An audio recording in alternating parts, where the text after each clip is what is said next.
तैत्तरीय उपनिषद कहता है आनंदो ब्रह्मेति विजानात आनंदात ही खलु इमानि भूतानि जायन्ते आनंदेन जातानि जीवन्ति आनंदम प्रयन्ति अविसंविशन्ति इति। ये जो जीव है आनंद से इसका जन्म हुआ है, आनंद से उत्पन्न हुआ है और आनंद से ही ये जी रहा है, उसी की शक्ति है इसमें। और जब तक ये आनंद में पुनः नहीं मिल जाता तब तक उसी क्रम में चलता रहेगा। इस जीव के लिए सरलतम जो उपासना है वो है मां शक्ति की उपासना। थोड़ा सा चिंतन करो, मां शक्ति की उपासना कोई अधिक कठिन नहीं है। जब हमारे मन के अंदर एक संकल्प हो जाए कि उपासना करनी है, अगर चिंतन किया जाए तो भगवान की उपासना, किसी भी भगवान की, किसी भी देव की उपासना सब कठिन है। और सबसे अगर सरल कोई उपासना है तो वो शक्ति की। रामचरितमानस सबने पढ़ा है और रामायण की कथा प्राय सब सुनते चले आते। थोड़ा सा रामायण में अगर चिंतन किया जाए तो जो शक्ति का अवतार है वो कौन है? मां सीता।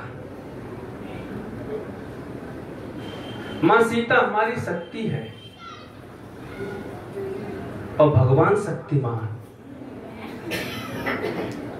थोड़ा सा चिंतन करो, जब मां को कष्ट हुआ था कि हमारे पुत्र है ना, सबको बड़ी परेशानी है। और परेशानी क्या थी कि उस समय का प्रकांड विद्वान रावण के द्वारा ऐसा कौन देवता था जिसको बंदी नहीं बनाया गया? हमारे सुनील भैया बड़ा सुंदर भजन सुनाते हैं, सूरज चंद्र जाके तपत रसोई, बसंत जाके कपड़ा धोई। आप कल्पना करो, यानी जब उन देवताओं को देखा कि जितने कष्ट में जीवन व्यतीत कर रहे हैं, ऐसा मानो जैसे कोई बच्चा कुएं के अंदर गिर जाए तो मां उसको निकालने के लिए तुरंत गिर जाती है, कूद जाती है। वही मां सीता ने किया। जब देखा कि सभी देवता बंदी हैं, बंधन में बंधे हुए हैं, इनको परेशानी है, तो उस लंका के वातावरण में अपने को वहां बंदी बनवा दिया। हनुमान जी महाराज गए, शक्ति तो थी उनके अंदर, ला सकते थे, लेकिन मना कर दिया नहीं। जब मां सीता लंका के अंदर थी, आप कल्पना करो कि लंका के अंदर विभीषण के अलावा कोई सात्विक पुरुष नहीं था। वो राक्षसियां अभक्ष पदार्थों का सेवन करने वाली जो उनकी सेवा में थी, देख रेख में। और रावण का नियम था कि किसी भी प्रकार से इनको डराया जाए, धमकाया जाए, इनको प्रताड़ित किया जाए, इनको कष्ट दिया जाए, इनको दुख दिया जाए, तब तो हमें स्वीकार करे। बार बार पे वो राक्षसियां जाके मां सीता को डराती थी, धमकाती थी। उनकी शकल भी बहुत विकराल थी। जब वाल्मीकि रामायण का थोड़ा चिंतन करो, पढ़ो, तो जब रावण का वध हुआ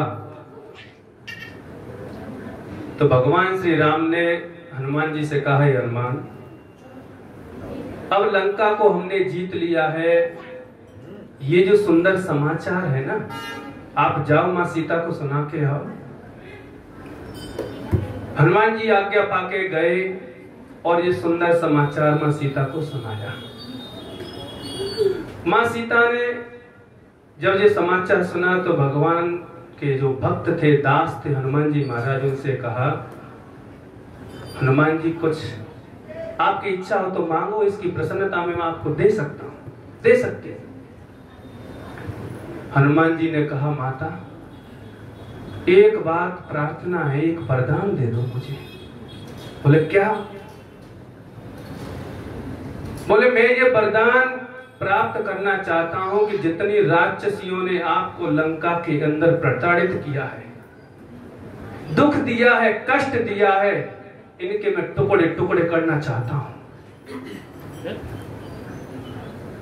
मां सीता ने कहा नहीं, ऐसा नहीं। क्यों? क्योंकि जब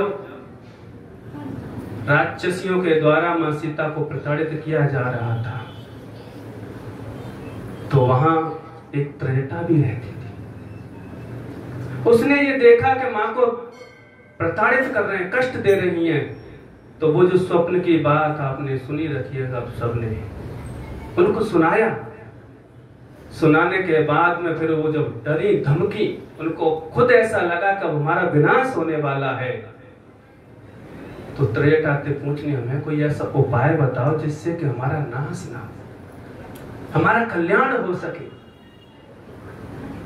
तो वही त्रेता जब कहती हैं, पड़े पात प्रसन्ना ही मैथिली जनकात्मजा, राजा जनक की जे आत्मजा है शक्ति, ये तो केवल प्रणाम करने से प्रसन्न हो जाती है। अरे प्रणाम तो करो आप। और जब त्रेता के कहने से सारी राक्षसियों ने प्रणाम किया मां सीता को, तो प्रणाम का मतलब होता है सरेंडर करना। जब राक्षसियों ने सरेंडर कर दिया तो मां सीता ने कहा, भाई इन्होंने तो मुख आपको शरणागति दे रखी है, और अगर मैं तेरे को ये आज्ञा दूं, आदेश दूं कि इनके टुकड़े टुकड़े कर दो, तो शरणागति धर्म की बड़ी हानि होगी। क्यों? प्रणामो दुख समनस, प्रणाम करने से ही हमारे सारे दुख, और सबसे बड़ा दुख क्या है? पुनरपि जननम पुनरपि मरणम। उन राक्षसियों का एक बार प्रणाम करने से पुनः जन्म नहीं हुआ। तो कहने का भाव है कि मां शक्ति की इतनी सरल उपासना है कि आप आके केवल प्रणाम करो, कुछ कहने की आवश्यकता नहीं है। मां सीता से राक्षसियों ने कुछ कहा नहीं कि हमें क्षमा कर दो, केवल प्रणाम किया था, और उसी प्रणाम का ऐसा सरेंडर कर दिया। हम सरेंडर ही नहीं कर पाते अपने आप को, हम शरणागति नहीं कर पाते हैं किसी के प्रति। अगर हमारी सच्ची शरणागति एक बार हो जाए तो ये आवागमन का ये सबसे बड़ा दुख है ना, छूट जाएगा। और जब दुख छूट जाएगा तो कष्ट किसका होगा?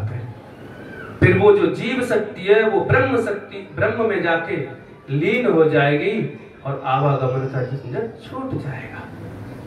तो मां शक्ति की ऐसी महिमा है कि वाणी से अगर महीनों सालों तक गान किया जाए तो नहीं हो सकती।